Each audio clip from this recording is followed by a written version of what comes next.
So welcome back everyone to the day 2 of our short course on soft skills for team building.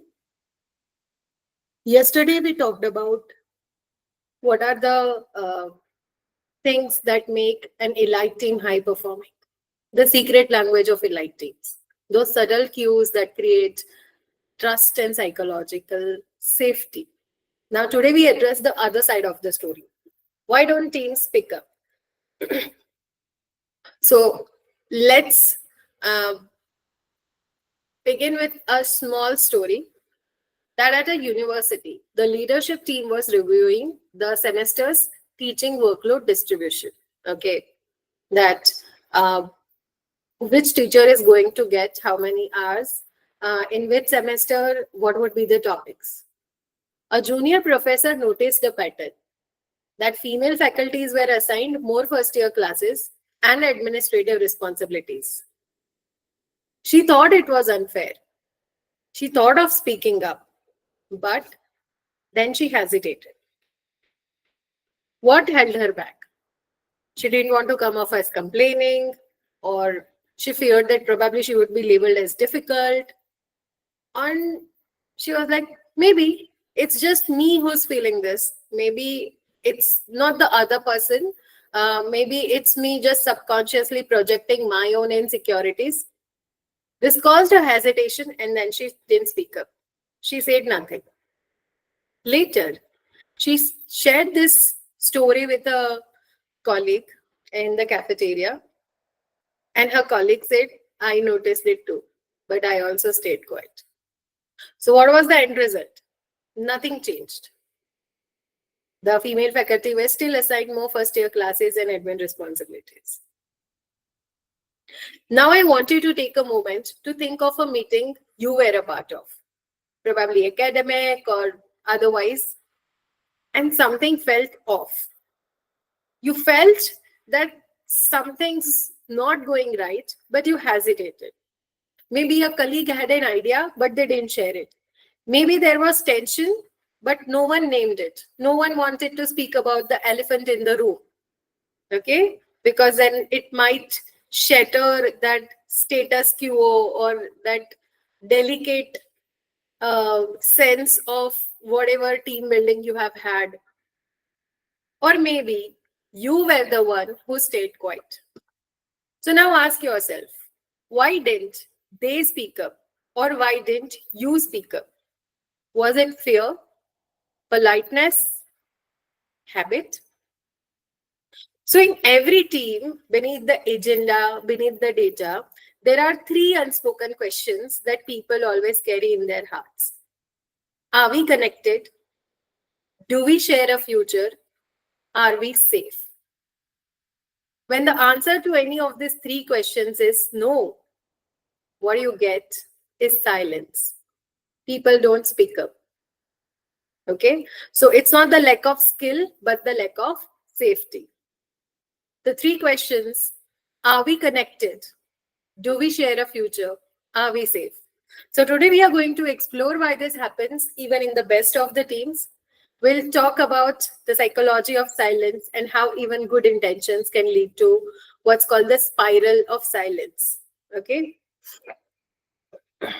So let's begin. But till then, I want you to think over all those times where someone in your team didn't speak up and the results were not great, or you didn't speak up and the result was that nothing changed for better.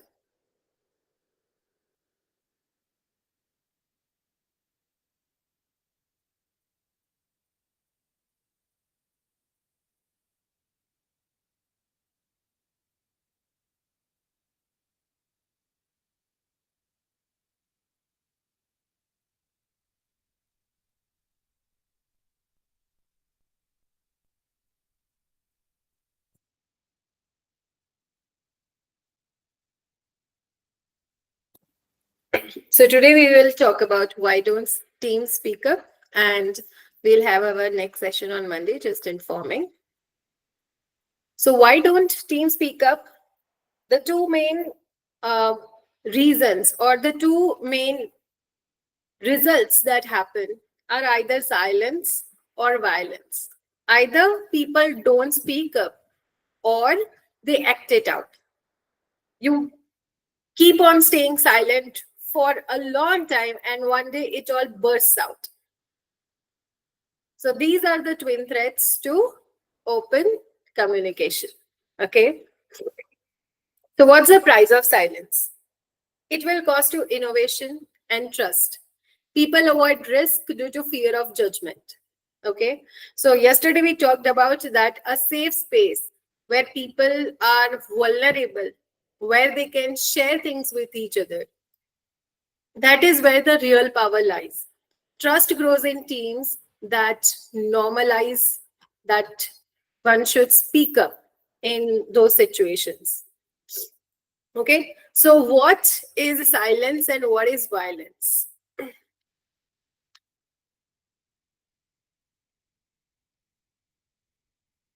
Silence means masking. There's sarcasm, there's vague language. You don't say it out. You say, yeah, I know. He will to listen to you only, na? The boss will listen to you. You are his favorite. You are being sarcastic. You taunt someone for their skills or for the lack of skills. There's avoidance. When someone tries to address the tension or when someone tries to talk about the elephant in the room, there's changing of topic. Oh, no, let's talk about it later. This thing is more important. Or people walk away. That no, right now I am busy with something else and you don't talk about it. Withdraw from it. Like mentally, physically. So that is what happens. On the other end of the spectrum, you have violence. You don't let others speak. You, as in the person who's acting it out that day, doesn't let anyone speak. Becomes controlling, cutting others off, or starts labeling. You are always unfair. You are always unjust. You are always biased. You are always making mistakes, and all of us have to cover up for it. You are just lazy. You don't work. The rest of the team has to pull up so that we can complete your work also. You are the one who's never careful about deadlines. You are always late. Labeling happens.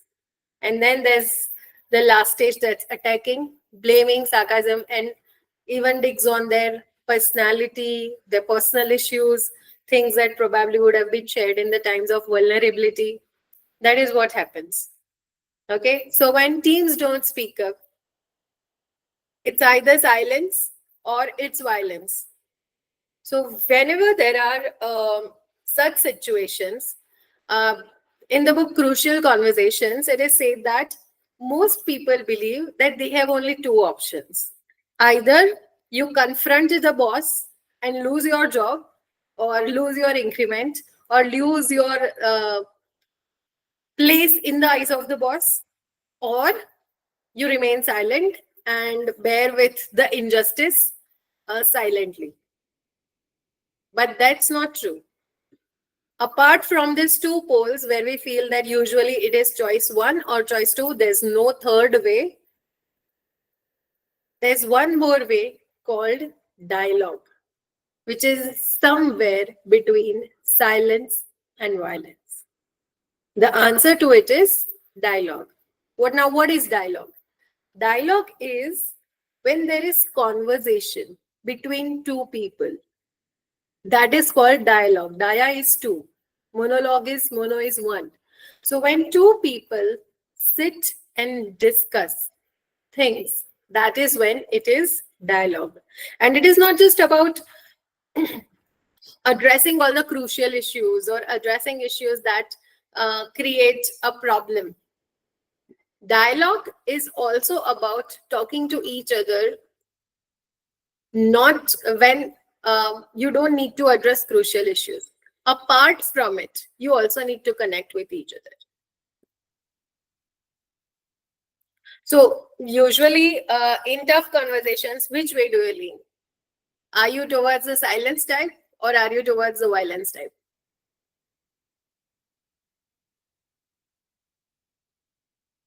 You can answer, you can speak up, you can share in chat box.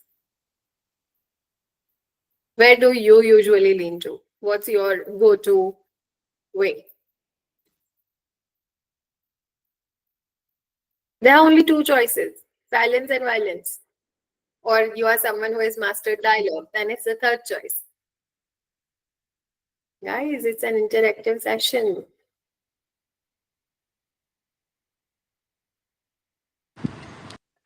Yeah. Hello. Yes, yes. Speak up, Nisha.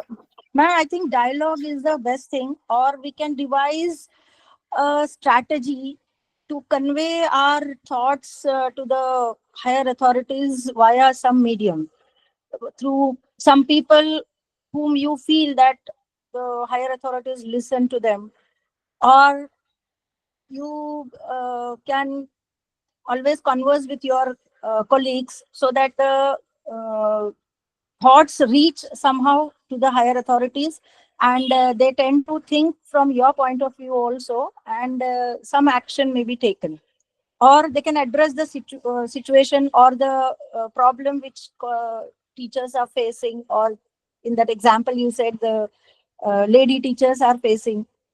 So we have to devise, if we want to have a good work environment and peace at our work. So I feel maybe conversation and dialogue to the right people is important. True. But subconsciously, where do you usually lean to? Like Bhavna ji answered that sometimes it's silence usually, and sometimes dialogue. It's not that none of us do it, but you will have a dialogue only if you are in a safe space. And if not, then you have to create that safe space so that you can have a dialogue. So, what's your go to? Usually silence, usually violence. That's what I wanted to know. Others, कथा नहीं है. Dr. Rajneesh ji, yes for silence or yes for violence? Which one? See, if you don't want to answer, it's okay. But at least in your own heart, you should be clear where do you lean to. Like, do you go for silence? Do you go for violence? Or you are someone who has mastered the art of dialogue? Yes, for being here. Okay. Yeah, so Dr. Rajneesh, where do you usually lean to? Silence or violence? Apart from those instances where you successfully create a dialogue.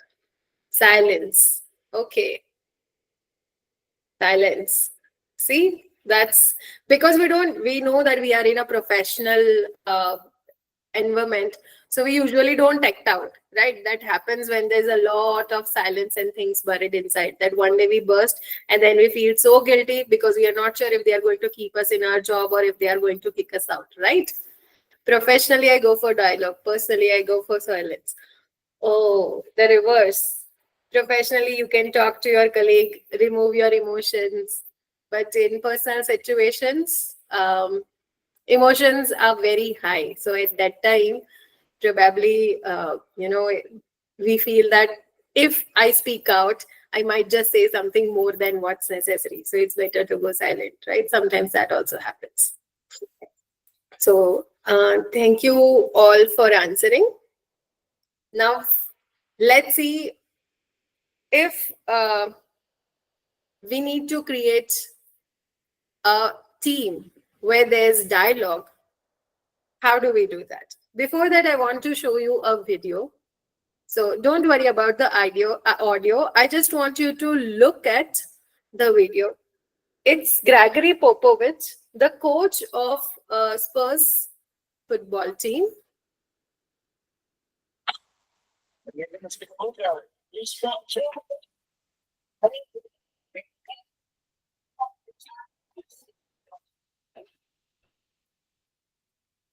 I want you to see how he scolds his team members.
So you get the point, right?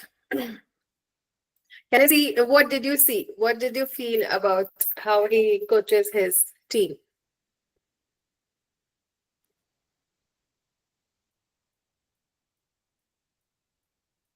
Yeah.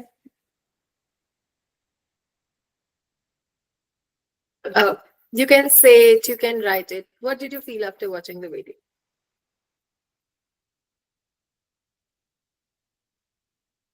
That as a coach, as a leader, what kind of atmosphere he is creating? Guys, think it out. We are not learning here just so that it's theory. You need to apply it. And if you don't clarify your concepts, how are you going to share it with your students?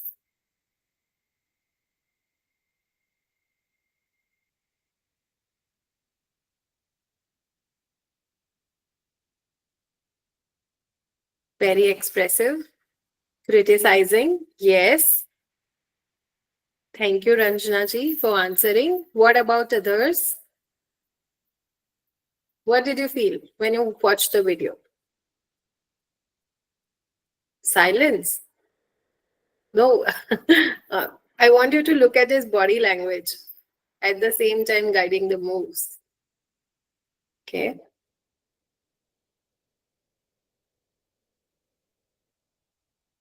Holding harshly to his team members. Yes. What about others? Didn't you feel that he's doing? Can you please share the video again?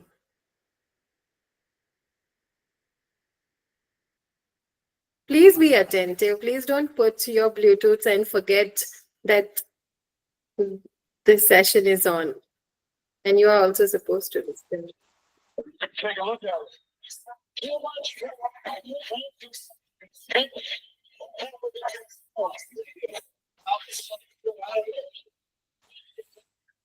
With 15 warning on the clock. You don't let.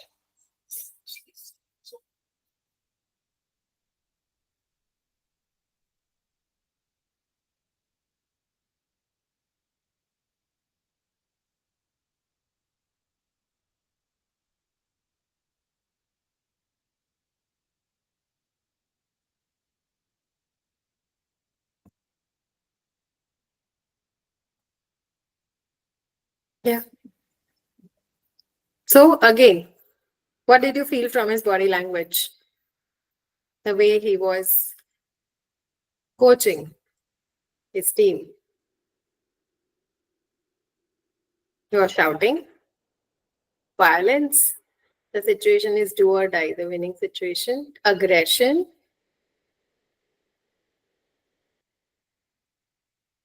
No, he was not hitting them, he was shouting at them. So violence would be a bit far-fetched. But yeah, aggression to that level, yes.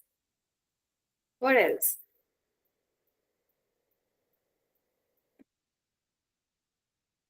He was in tension. He was worried when they made wrong moves. Aggressive and frustrated when they made wrong moves, when they probably did fouls.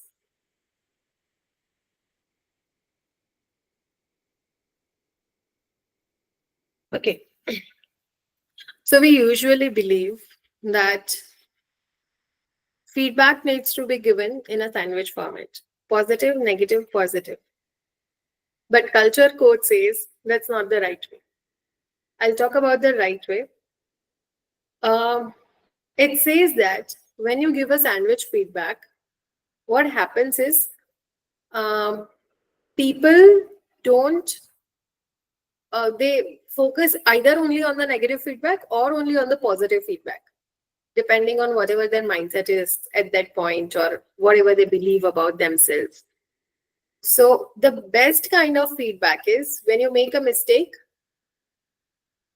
you are told about it, that this is wrong. And when you do something good, you're told about it, that this was great, that was done. So sandwich feedback might take out the brunt of negativity, but then it is possible the other person won't realize that they are wrong. It needs to be given with respect, not at the level of aggression of the coach. But the coach was aggressive, and he could shout at his team members, and yet his team members loved him because of the aspect that this is what we call tough love. But then his tough love was combined with genuine care. So there are stories shared by assistant coaches and the team members that he would, when when there were no team matches going on, they used to have a lot of team dinners. Especially on the night before the match, they used to have team dinners, sometimes even 1 or 2 dinners, where the coach used to, know what everyone likes, what to eat, what everyone likes to drink, which place everyone wants to go, what are their dreams, what are their aspirations, where do they want to be. Okay, so he knew about them. He cared about them enough to know what they liked, what they disliked. And there's a description about him that when they were in, what should we say? Let's say they were in a plane. So the team was flying from one place to another.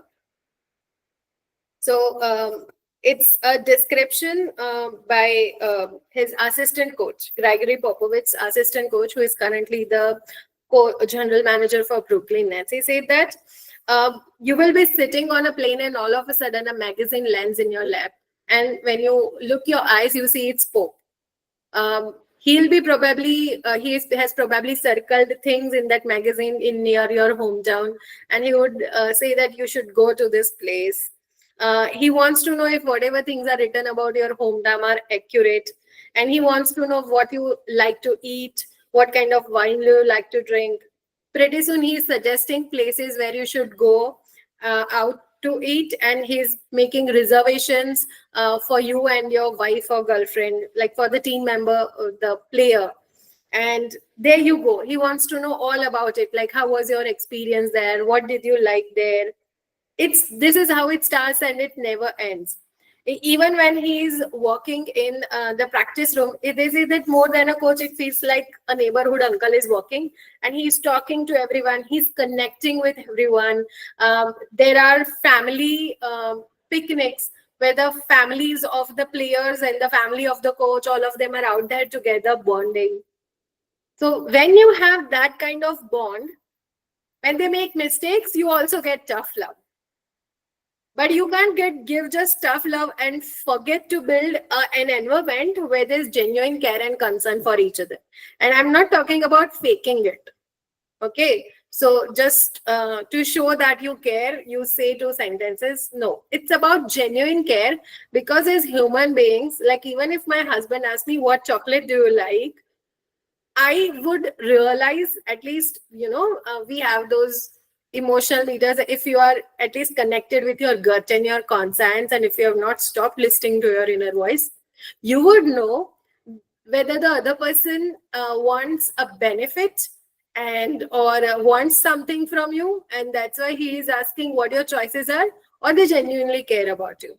So when you give genuine care, as probably you're not a team leader today. If you are an HOD or a team leader somewhere, this is definitely for you. As a teacher, you are definitely the team leader of your class.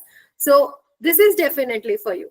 And if you're someone who's a fresher teacher who has not yet reached the position of HOD, believe me, when you start doing this, you will earn those relationships and people around you. So when the time comes, your promotion would become faster. And once you get promoted, you will be able to stay there longer because you know how to build cultures. Okay. Even in today's, the Bani world, the brittle, anxious, non-linear, incomprehensible world, where things change every moment, the one thing that remains constant is human connection. Okay. Humans like to get connected with each other. That's why I say that there are 3 questions that a team member, even you, for your job, wherever you are, whatever you are doing right now, you will always have those 3 fears. Are we connected? Is there a future for me working here? And am I safe here? Whenever there is a no to any of these 3, you will think of leaving the job. We stay only for money then. We don't stay for the culture, and we don't keep coming back to it. So how do you create this? Like, if you are a leader, you can do this for your team. If you are not a leader, this is the time when you learn how to do this, so that you know how to create this culture wherever you go. You don't wait for the company's policies to create this culture. Okay. In your own small microcosm, you can do this. Gradually, as you grow in your career and as your skills become better, you will slowly start getting power to expand that microcosm to a bigger place. Okay.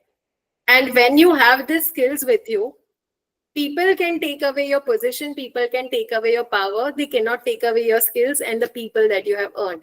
You can go to a new place, start all together, and earn all those people again with your genuine care and concern.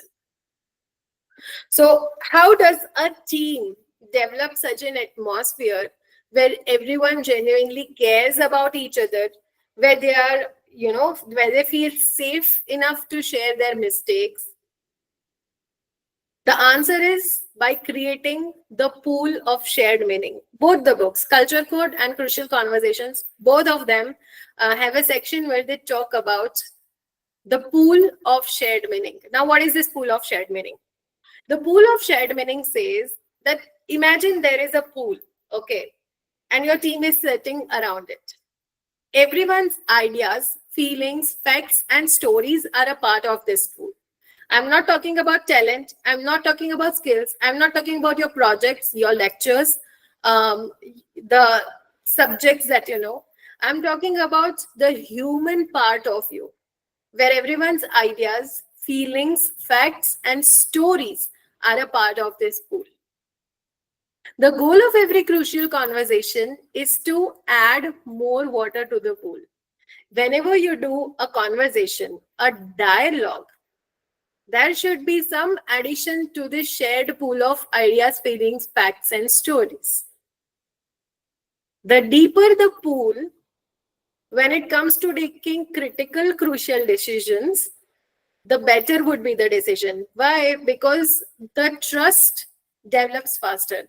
Yesterday, we talked about the vulnerability loop, that if one person becomes vulnerable and shows vulnerability, the second person of the team detects it.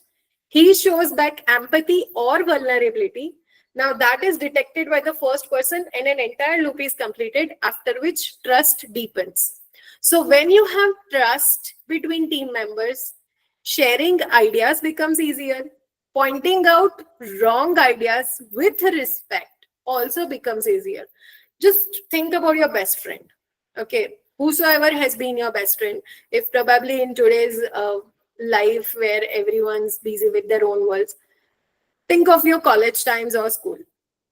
When you were with your group of friends, you could very easily tell each other, okay, you have made a mistake in your assignment, or you have made this error, or you should not have proposed to this person, or you should have not have skipped this class, or you should have skipped this class. One of the two things. Okay. It was very easy to tell and share with each other. Why?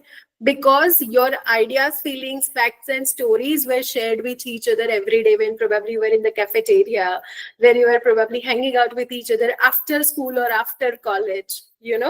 That is where more water was added to the pool every day when you used to share things. So then when you had to make decisions, your decisions, although your life experiences were lesser, the happiness of making those decisions was bigger. You didn't need to remain silent. You could speak out. The same thing is applicable to all teams and to all cultures.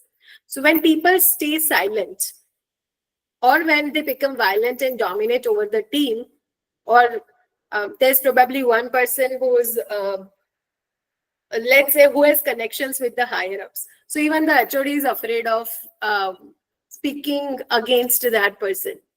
So to those people who use their power to silence others, instead of utilizing their power to build bigger microcosms of safe places, these people do not contribute to the shared pool of meaning, pool of shared meaning. So the pool stays shallow. So when it comes to making decisions, no one talks about all the critical things because they don't talk about the non-critical things. The more you talk about the non-critical things of your life, like how I had a fight with my husband today, or how my daughter didn't get the first rank in her dance competition, she scored third, or my maid was not at my maid was on leave for 5 days and it was so difficult to manage everything, things like that. Of a man, you probably talk about useless things like your opinions on stock exchange. You might feel it is useless, but men do gossip. It's just that the topics are different.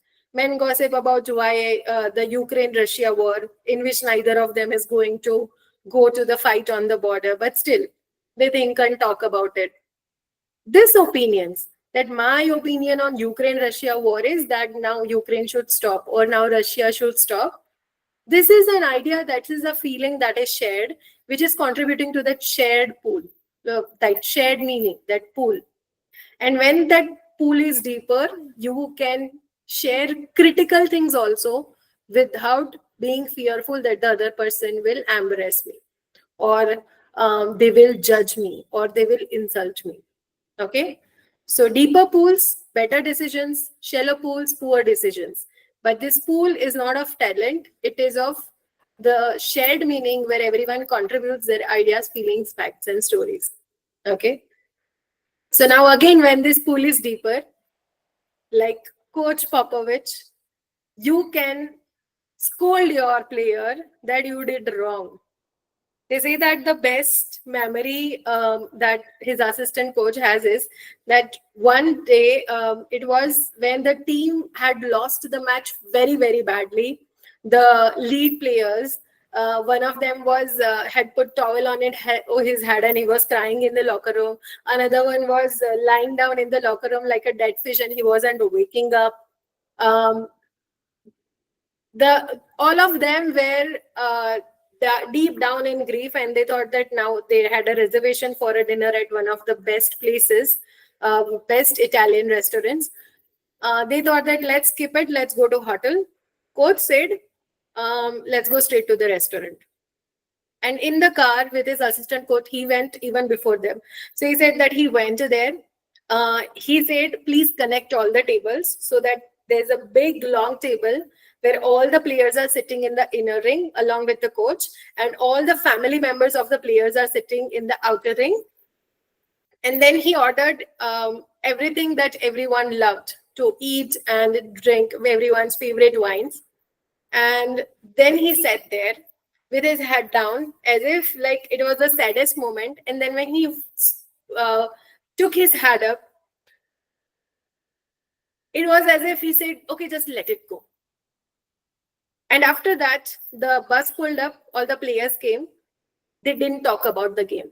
They started talking about the food, about the life, about everything under the sun.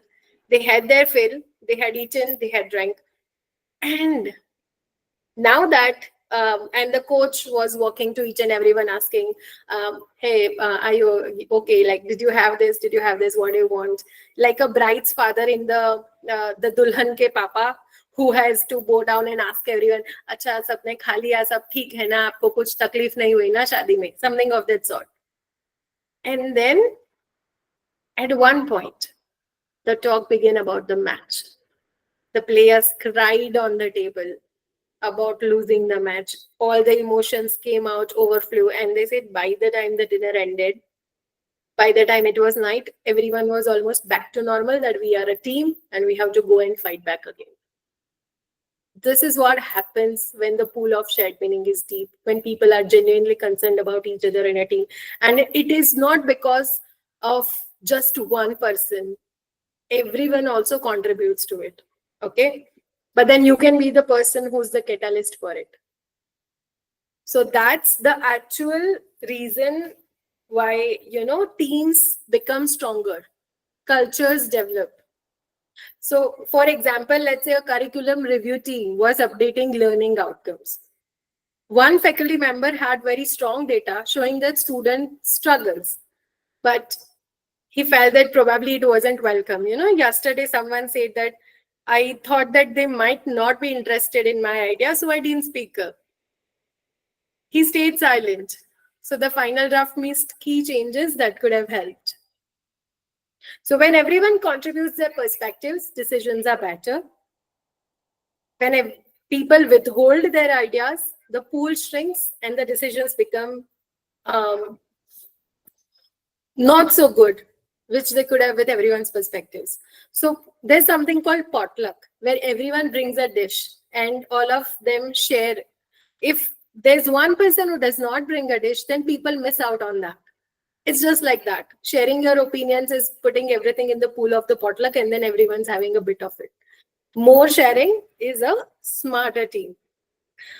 The common blockers, which which are the reason why the team is not that connected with each other, is fear of being judged, fear of retaliation, past experiences of being ignored, hierarchy and power imbalance.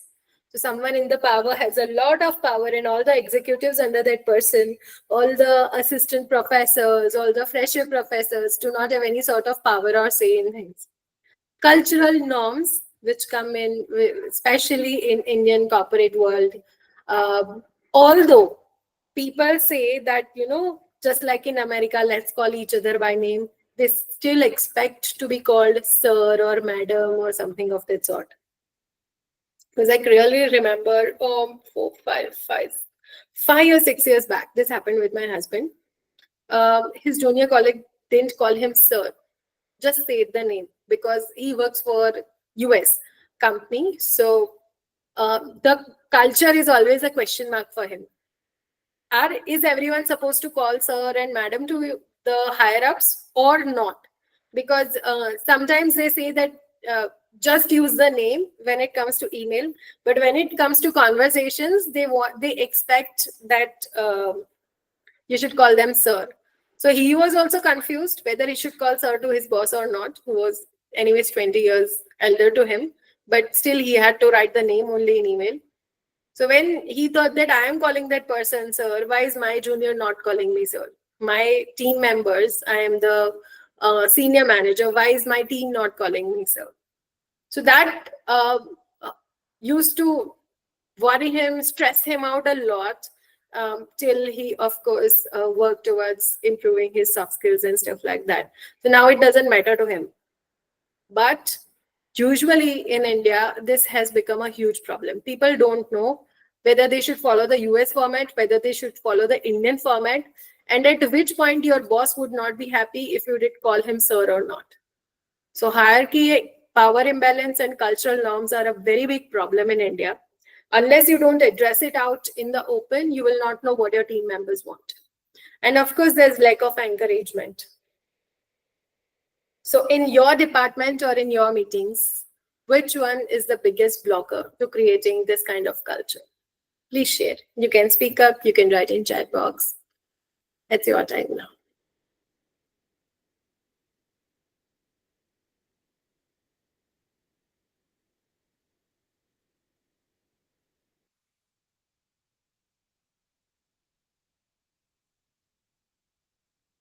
When I say the stories, you must have thought of your own experiences, right? So what were the problems that you found?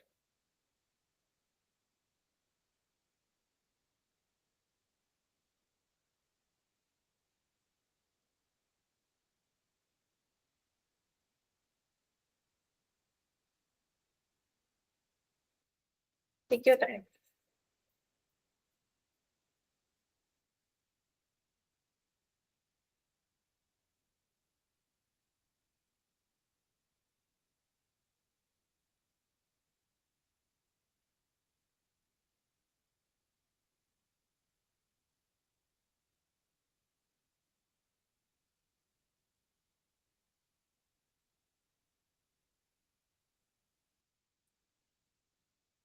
You can speak up or share in the chat box.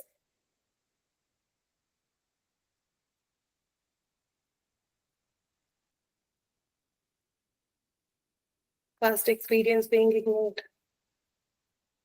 Okay.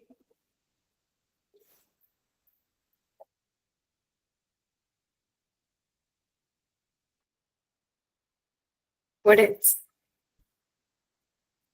When you identify what's blocking your team, you can work towards improving it. So what's one blocker that you have seen in your department or in your meetings?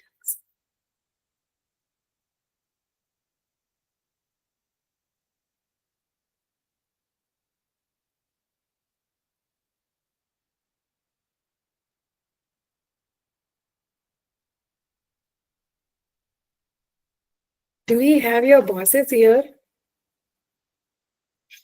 Please feel free to share it if your boss is not here. Suggestions are often not considered. Yes, in college, I don't think there is any such type of problem because everyone calls it. Yeah, ma'am and sir, they call. That's true. But the power imbalance is still there. Although they call you ma'am. I know of a lot of HODs who will call their team members sir and ma'am, but when they want to scold them, that sir and ma'am is very sarcastic. Like, Nara ma'am, this was like that ma'am is actually a taunt that is being thrown at my face. Sometimes that also happens from personal experience. Might have happened with you. And lucky if that has not happened with you. We have a different kind of problem in our fraternity, right? Yeah, so no one else has faced any kind of problems and your teams are amazing. Then you're lucky if you don't have anything blocking the sharing of ideas in your teams, right? If you are the team leader, you probably don't know what's blocking your team members from sharing. Please ask them out very nicely. But first, you need to build a repository of care and concern. Okay. As I get answers, we can move forward. Please share. Just write it in the chat box. Doesn't take much effort. Think it out. Feel. What did you feel in those meetings when you had to remain silent because of something?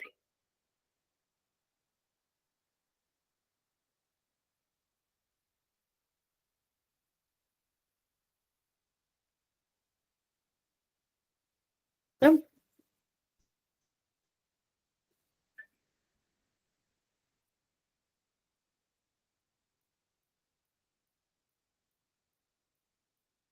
Thank you for sharing. So now, when these problems are there, what's the solution? Revisiting psychological safety that we talked about yesterday, that people don't speak up if they don't feel safe. They are always wondering, are we connected? Do we share a future? And are we safe? If these three questions have an answer that is yes, then the team is okay. So let's talk about these three questions, okay? The crucial questions for team building. Are we connected? Do we feel connected to our team members? Do I feel seen and valued in this group? Do I matter beyond just what I produce? Like when your team leader says, hey, how did your presentation go yesterday? Or how was your class? Been thinking of you. That is a connection beat. You build this through warm eye contact, listening without interrupting, remembering small personal details, using names, checking in meaningfully. Okay? Warm eye contact, listening without interrupting, remembering small personal details, using names, checking in meaningfully, like call them by their name. Okay? So that would help to build connections in the team. Even if you are not the team leader, if you do this, you will be able to build connections with your team. Good enough? Any more suggestions that you have about building connections? Michelle, you want to say something? No. Not really. Okay. So what else can we do to build connections? Or what you do to build connections with people around you? Something that you are good at, something or some policy or something that you have been doing this long.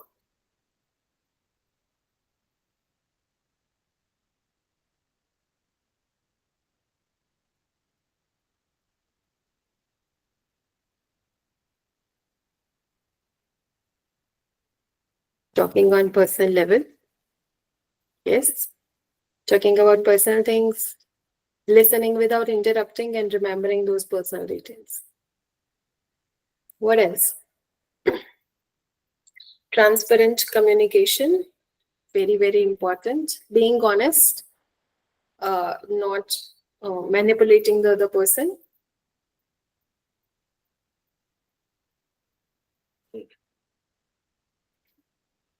I think this point is worth noting.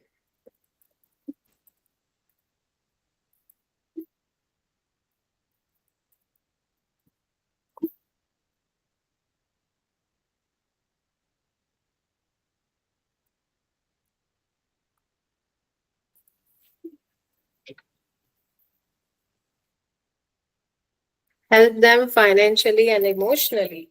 Emotionally, yes. Financially, I would say that like this is my personal rule based on my life experiences. I don't lend money where I feel that if the money doesn't come back, it's okay. I only lend that much. If the person is not able to pay, it does not affect my relationship with that person. Because it is very difficult to ask for money in friendships and in family, even if it's your own sibling. So, yeah, reaching out when the person is feeling down is a great way to connect. That's what empathy is. Casual meetings, yes. In fact, just talking over a sandwich in the cafeteria is also, you don't realize that's building so much of connection between you and the other person. Yes, Janviji, right. So help them, but like see if someone has not gotten a wallet and you are helping them pay money and they are going to pay you back tomorrow, that's completely okay. But finance is something where I would not suggest it as a part of team building unless you really have a good amount of money with you and that small amount of money does not affect your finances. Okay. These are the ways to solve the problem of are we connected and make it yes. Now let's go to the next question. Do we share a future? Do we share a future on the same path? Or are the paths of the team members different? When you, like nowadays, when we join a place, earlier, people used to think that we have joined this place, now the future is set and we don't need to worry about the rest of our life. Now when we join, it's like, will I be leaving the job in 1 year after the first increment, or 2 years after the second increment, or after 3 years? And after 3 years, so if you leave the job, then I think it's good, very stable. That is the scenario now. I remember some companies like ONGC, they used to give like silver coin if you have completed 10 years, gold coin if you have completed 20 or 25 years, something of that sort. So that stability used to be appreciated. Now the attrition rate is very high. Even the team leaders feel this person has joined, they will live in 1 or 2 years. Why should we spend our time building connections with them? It's a waste of time. Just give them work, let them finish it, and probably when they feel that they will get a better salary somewhere, they will leave. No, people don't always leave for better salary. The problem first starts, if the salary was a problem, they wouldn't have taken the job. The problem starts when they start realizing that they are not being valued and they don't see a future for them in that place. Am I a part of something that will last? Will the company last? Will the team last? What after this project? For contract workers, so that's for someone who's on a 6-month contract, they are going to have absolutely no emotional connection to the company or to the boss or to the team, because they know that after 6 months they have no relation with that company. Of course, a smart person would not do that. They will still build connections because they are adding to their networking like directory, that you don't know which relations would be useful when.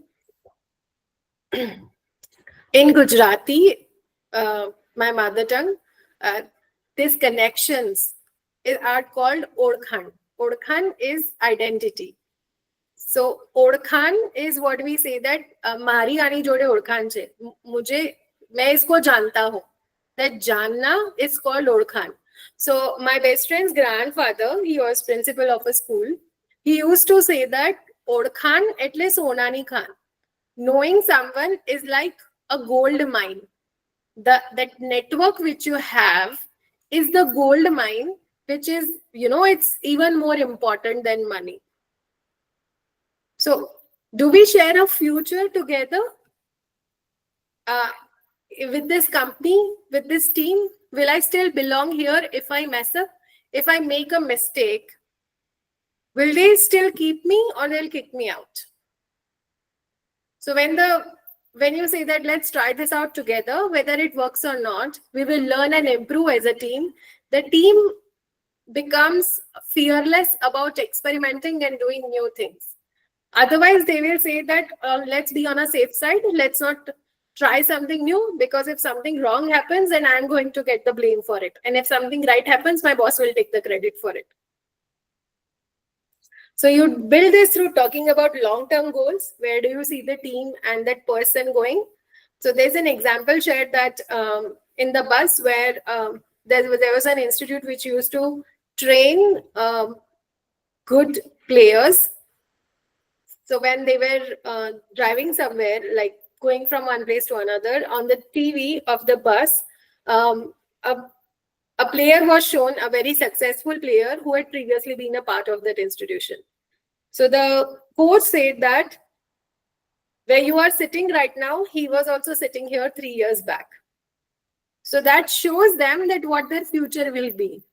So then they have this sense of connection to the place that they are going, or, we have alumni connections. So do you come from an institution where you're a proud alumnus?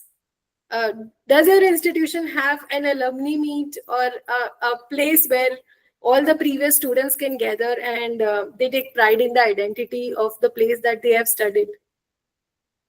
That's how we build a shared future, right? Involving everyone in decision making and saying we more than I. Instead of saying I have done it, saying that we have done it. Our team has done it. And when you just say it for formality and when you say it to actually mean it, people understand. Okay. So the third question is, are we safe? If you're not safe, you will go into your shell like the tortoise, right? So when can I speak up without fear of embarrassment, punishment, or exclusion? You can just say that's a great point. I hadn't thought of it that way. Let's dig deeper. Whether your new inputs are appreciated or are you told that shut up? You build this through admitting your own mistakes, thanking people for disagreeing, and addressing conflict without blame. So how do you do that? So as a senior faculty or leader, your behavior sets the tone. You are the teacher of the class, right? Your behavior sets the tone. If you disrupt, if you dismiss input, or you, like when people interrupt, when they are speaking, you interrupt, or whatever they are saying, you dismiss it, others will shut down. But if you ask questions with humility, you create room for more voices. So specifically for team members, like in staff meetings, curriculum meetings, student assessment debates, peer review resources, processes, power dynamics, interdepartmental collaboration, where usually there's a lot of ego going on, like who's going to get the credit, who's going to do the more hard work, who's going to do the slog work. That's happening. Ways to invite contribution are ask what is missing. Embrace thoughtful pauses. Don't feel that it's like a tension and we need to speak something to cut it off. Wait, think, let everyone think and contribute. Normalize dissent. Normalize that it is okay to disagree. These are some phrases that can help you. If you want, you can take a screenshot.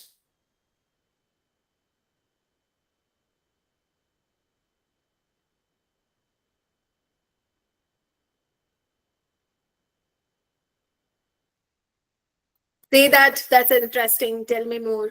I could be wrong here. What do you think? I might be missing something. What's your take? What concerns do you see that I may have overlooked? I appreciate that perspective. It's okay to disagree. I'm here to understand. When you say these things, the other person becomes feels safer and becomes okay in sharing their things. Now, let's bring it back to students. When students don't feel safe, they don't ask questions. They will not ask you their doubts and they just copy down their notes. They become passive learners instead of active learners. So when you say any doubts, no one is going to answer. What you should ask instead of that? What part was confusing? What do you think others might have struggled with? When you say others, it's like, I know this, but my friend does not know this. What do you think others might have struggled with? What is one question you would wish someone else would ask? This creates psychological safety, and it applies to your colleagues as well. So think of a meeting or a conversation you will have in this week, or rather the weekend. Let's talk about the weekend. What is one thing you will do differently to invite someone's voice in the room?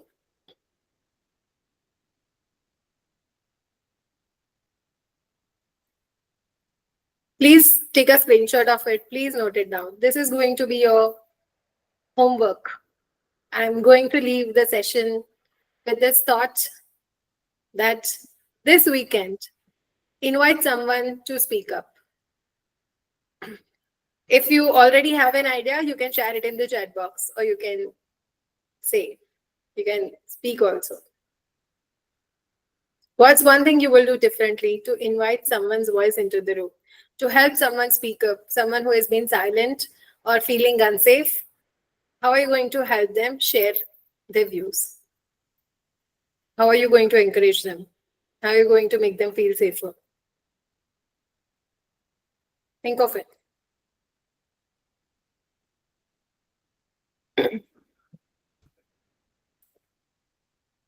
On Monday, we will talk about the state method from Crucial Conversations.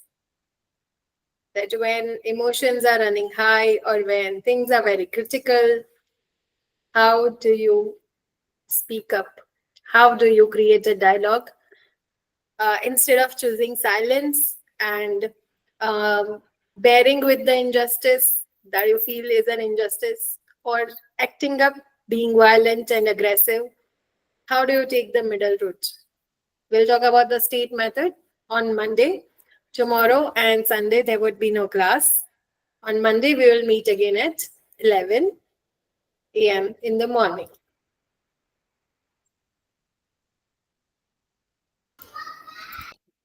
Thank you for attending the session till the end. Thank you, Dara ma'am, and thank you.